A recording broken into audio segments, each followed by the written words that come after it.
Selamat berjumpa kembali dalam layanan audio Sahabat Seperjalanan. Hari ini adalah hari Rabu 8 Mei 2024. Tema renungan saat teduh kita dengan judul Ular Lambang Kematian. Firman Tuhan terambil dalam Yohanes pasal 3:13 sampai dengan ke-15. Demikian bunyi firman Tuhan. Tidak ada seorang pun yang telah naik ke surga selain daripada Dia yang telah turun dari surga, yaitu Anak Manusia. Dan sama seperti Musa meninggikan ular di padang gurun, demikian juga Anak Manusia harus ditinggikan, supaya setiap orang yang percaya kepadanya beroleh hidup yang kekal. Mari kita berdoa. Bapa yang di dalam surga, kami ingin belajar merenungkan kebenaran firman Allah menjelang peringatan kenaikan Tuhan Yesus ke surga, sehingga iman kami semakin bertumbuh di dalam Engkau. Dalam nama Tuhan Yesus kami berdoa, amin. Shalom sahabat seperjalanannya dikasihi Tuhan. Kita berbicara tentang ular adalah lambang kematian. Dan kita melihat di dalam perjanjian lama dimulai daripada manusia jatuh di dalam dosa. Maka ular pun datang menggoda Adam dan Hawa, dan kemudian itulah lambang kematian. Manusia jatuh di dalam dosa, mati di dalam dosa, dan kemudian menjauhi Tuhan. Dan di dalam bagian firman Tuhan kita bertemu, dikatakan di dalam Yohanes pasal 3. Apa yang dikatakan pada bagian ini? Dan sama seperti Musa meninggikan ular di padang gurun, demikian juga Anak Manusia harus ditinggikan. Mengapa Musa memegang ular tembaga yang bentuknya panjang seperti tongkat? Kemudian itu dinyatakan, diungkapkan, diperlihatkan kepada bangsa Israel. Itu untuk mengingatkan bahwa setiap kita masing-masing adalah seperti ular tembaga itu sendiri. Ular tembaga itu diangkat, ditinggikan untuk mengingatkan manusia sebagai manusia yang sudah berdosa, manusia yang sudah jauh dari Tuhan, manusia yang sudah melanggar firman Allah. Ular tembaga juga dinaikkan, ditinggikan untuk menggambarkan bagaimana Yesus menanggung kematian.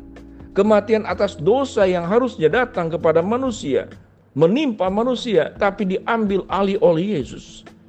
Itulah yang disebut dengan ular tembaga. Kalau kita melihat lambang yang ada di apotek, kita bertemu dengan satu gelas lalu ada gambar ular. Maka di sana kita bertemu dengan racun dan kita bertemu dengan obat. Jadi artinya untuk melawan ular itu ada obat di sana. Dan untuk melawan ular itu ada salib Kristus yang menyembuhkan, salib Kristus yang menyelamatkan, salib Kristus yang menebus kita, dan salib Kristus yang memberikan hidup kekal. Tetapi Kristus sendiri melewati sebuah yang namanya proses kematian. Kalau kita kemudian baca pada ayat yang sebelumnya dikatakan tidak ada seorang pun yang telah naik ke surga selain daripada Dia yang telah turun dari surga, yaitu Anak Manusia. Allah yang tidak bisa mati, Allah yang tidak bisa meninggal, Kristus yang adalah Allah datang menjadi manusia.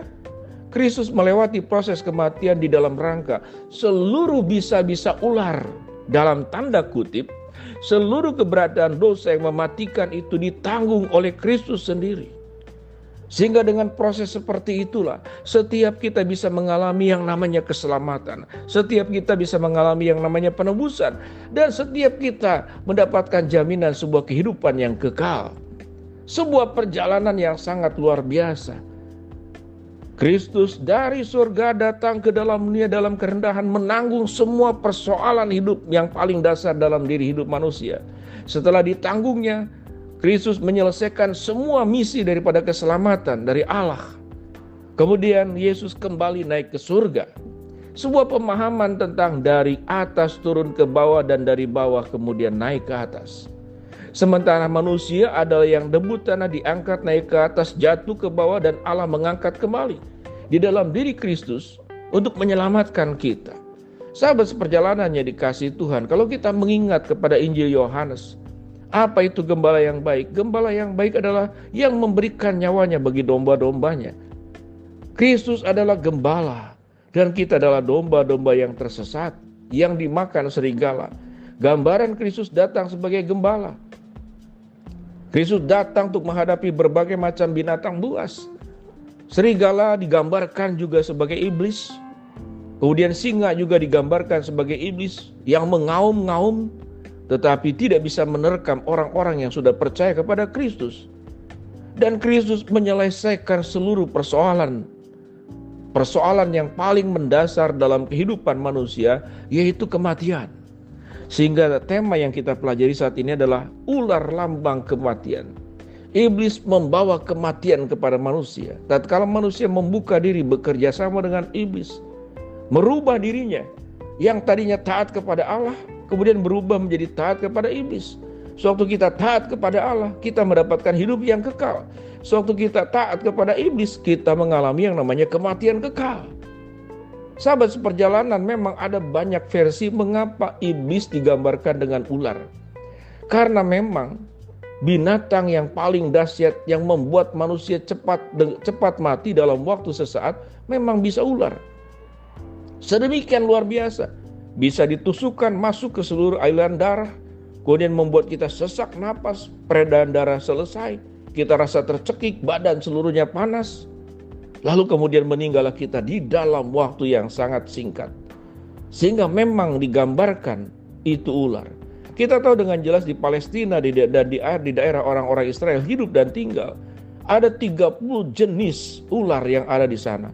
Sehingga ular itu menjadi ancaman yang mengancam kematian kepada manusia di banyak kehidupan manusia yang ada di daerah padang gurun dan ada yang ada kehidupan di daerah timur tengah. Sehingga memang manusia pada saat itu kita tidak tahu dengan jelas waktu jalan kaki, kadang bisa di rumah, kadang mungkin ada di tempat tidur, kadang di belakang dapur. Ular itu mengintai, kadang dalam kondisi tertidur, di pagut ular. Itu terjadi karena ular bisa masuk di sela-sela, dan sehingga itu yang disebut dengan ancaman. Sehingga gambaran iblis itu digambarkan dengan ular, memang itu sangat mewakili keberadaannya sunyi, senyap. Dia menjalar dengan perutnya, dia tidak ada kaki, tidak menimbulkan keributan. Tiba-tiba dengan serta-merta bisa menyerang kita. Dengan memahami semua itulah, kita patut bersyukur untuk Kristus yang sudah menyelesaikan sebuah masalah hidup manusia yang paling besar, yaitu kematian di dalam dosa. Kristus tidak hanya menyelamatkan kita dari kematian dosa, tapi Kristus juga memberikan kehidupan. Tidak hanya kehidupan kekal, tapi kehidupan keseharian kita pun diberkati oleh Allah, dicukupkan oleh Allah. Allah menyediakan makanan, Allah menyediakan minuman. Bagaimana dikatakan burung pipit, bunga bakung di ladang, dipelihara Allah, apalagi kita. Sehingga sumber kehidupan itu sesungguhnya, baik jasmani, baik rohani, adalah berasal daripada Allah.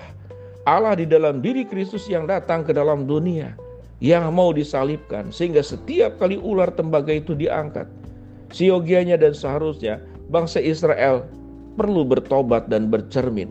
Bagaimana Kristus hadir menyelamatkan daripada bahaya kehidupan yang paling berat, yaitu kematian. Baik kematian secara fisik oleh ular yang fisik, baik kematian di dalam dosa oleh ular dalam bentuk, oleh iblis di dalam bentuk ular, wujud yang seperti demikian. Maka Tuhan menyelesaikan dua masalah terbesar dalam hidup manusia, yaitu Tuhan membangkitkan kita dari kematian dan diberikan tubuh kebangkitan. Dan Tuhan di dalam diri Kristus menyelesaikan seluruh dosa kita yang menyebabkan kematian, dan Tuhan membangkitkan kita, menghidupkan kita, membenarkan kita, mengkuduskan kita, dan mengangkat kita sebagai anak-anaknya. Biarlah kita tahu dengan jelas bahwa ular memang lambang kematian, tapi Kristus adalah lambang kehidupan. Mari kita berdoa. Bapa dalam surga, terima kasih buat kebenaran firman Allah yang kami pelajari. Hamba-Mu berdoa buat sahabat seperjalanan yang sedang sakit, Tuhan jamah sembuhkan.